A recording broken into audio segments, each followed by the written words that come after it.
We're now having a look at the Zvezda Matilda II, another kit that came out to support their Desert War version of Art of Tactic. Again from the back, 4, 5, 6, 7, 8, 9-piece kit.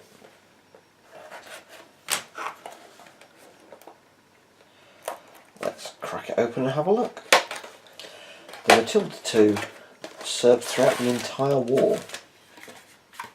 Pop those instructions on the back.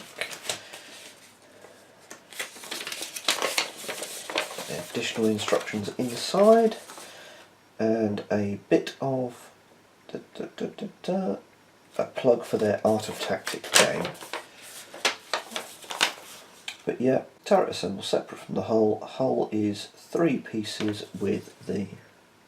No, hull is more than 3 pieces. But it's inside a little baggie for some reason, which none of the others have been.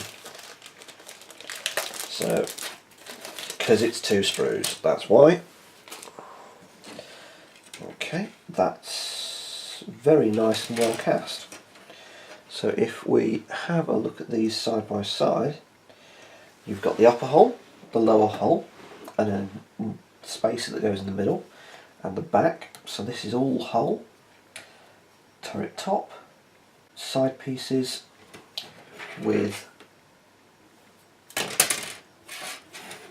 the vents at the bottom of the track, at the top of the tracks. The Matilda II had a 2-pounder gun with coaxial machine gun, no hull gun. It was mainstay infantry tank of the early Desert War. By the Second Battle of El Alamein, it had fallen almost completely out of service. It did continue in Australian service until the very last days of the war though. The Australians also put together a flamethrower version, in fact 2 flamethrower versions, and a hedgehog version, which had a hedgehog spigot mortar that, if you know about anti-submarine warfare of World War II, you might be familiar with, and that was mounted on the back. But when this first came into service, it was based on the A11 Matilda, which was designed in 1936. There was a request for an infantry tank, cost £6,000 or less per unit, carried a machine gun and could support infantry. That led to the design of the original Matilda, the A11, which had a top speed cross country of about 6 miles an hour, top speed on road of about 16 miles an hour, so it wasn't awfully fast. The transmission had issues throughout, particularly in the desert, and particularly the ones that were sent to Russia, because almost 1,000 Matildas, well, a little more than 1,000 Matildas were sent to Russia and put into use by the Red Army, though they did take out the 2-pounder gun and replace it with a Soviet gun. They found it well armoured but underarmed. At that point they were fighting a fair number of German tanks with 5cm or 75mm guns. You'd started to see the Panzer IV replace the Panzer III as the main battle tank. It just wasn't suitable. However, in the early war, there was no tank gun that the Germans were deploying that could penetrate the armour on the Matilda. It came up against Panzer Is and Panzer IIs and absolutely slaughtered them, because the 2-pounder gun could pop through their armour, but the 20mm gun, the 37mm gun, just pinged off it. The Panzer II couldn't touch it, the Panzer III couldn't touch it, the 7.5cm short on the Panzer IV couldn't touch it.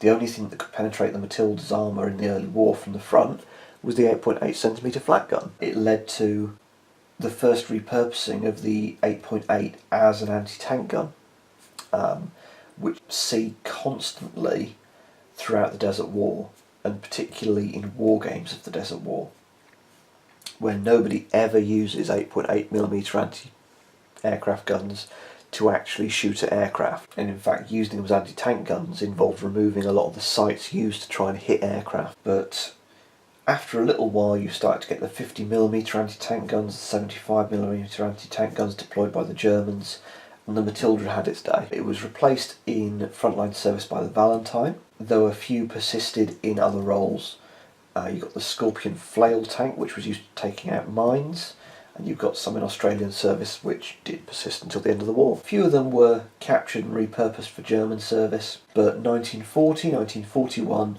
that was when the Matilda II was at its peak. You've got the A11 through A13 cruiser tanks as the fast tanks, as the cruiser tanks, and the Matilda II was the infantry tank in the British Army, and the cruiser tanks didn't perform as well as that had been hoped against the Germans, and that led to the Matilda II being used in a lot of tank battles because it could take a shot and shrug it off, which the cruiser tanks couldn't because they had much thinner armour. It was only with the Valentine and the Sherman M4A2 that you saw the Matilda being completely replaced. The Grant fulfilled a lot of the same role, and because the 75mm gun was much better at taking out German tanks, but things like the breakout from Tobruk was made possible by the Matilda II. Looking at this kit, fairly detailed, quite nice. I'll pause the video now and come back when I've taken it off the sprue. So that's all the pieces cleaned off.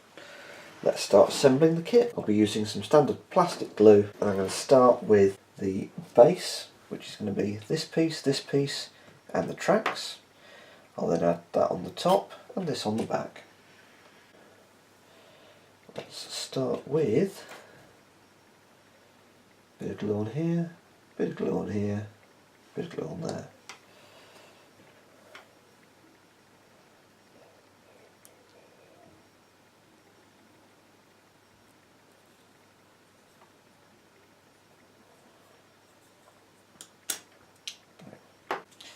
I have to bash that a little bit to get it to work. In the meantime, let's finish off.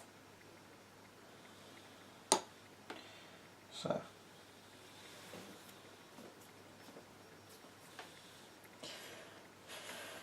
I'm going to finish the turret.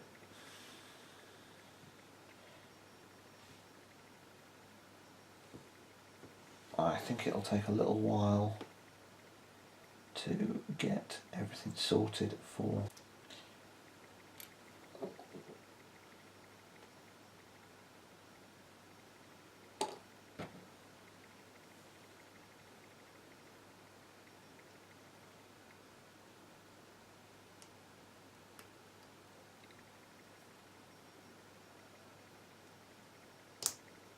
there we go, that's the turret sorted.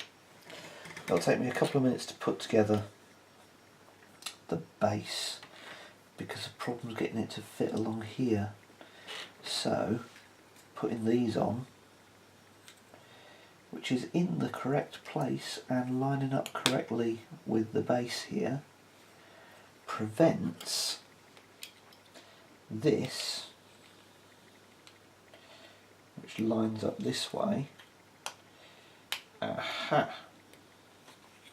You've got to be very precise with it and probably glue the hell out of it. So let's pop that out, put glue in it,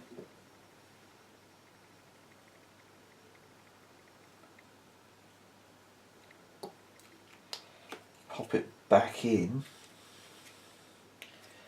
dead straight,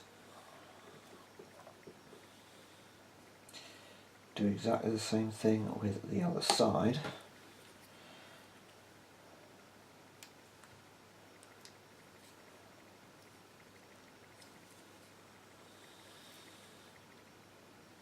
Because you've got to get it as tight as possible here to make sure that these will clip in like this, and it's these particular bits here, so this has to be dead tight, or the top of the top of the tank is not going to fit. So let's get a good bit of glue on.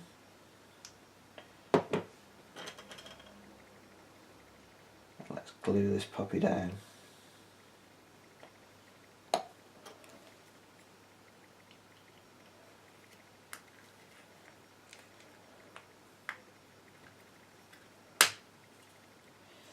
There we go. Right. And the turret pops on like that.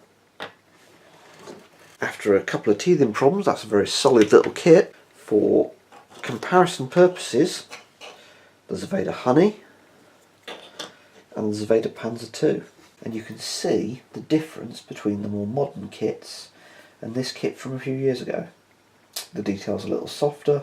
They've coloured them according to nationality, which is absolutely fine and makes it easy when playing games where you've not painted your miniatures to tell the difference between sides. But you can see the difference in terms of detail between this kit from a few years ago and these kits from more recently. So that's the Matilda II. Size comparison wise, it's a large infantry tank, and you can see how big it is compared to the Panzer II. If you've liked this video and watching me struggle through assembling the Matilda II, then hit like and subscribe, and I'll see you in another video.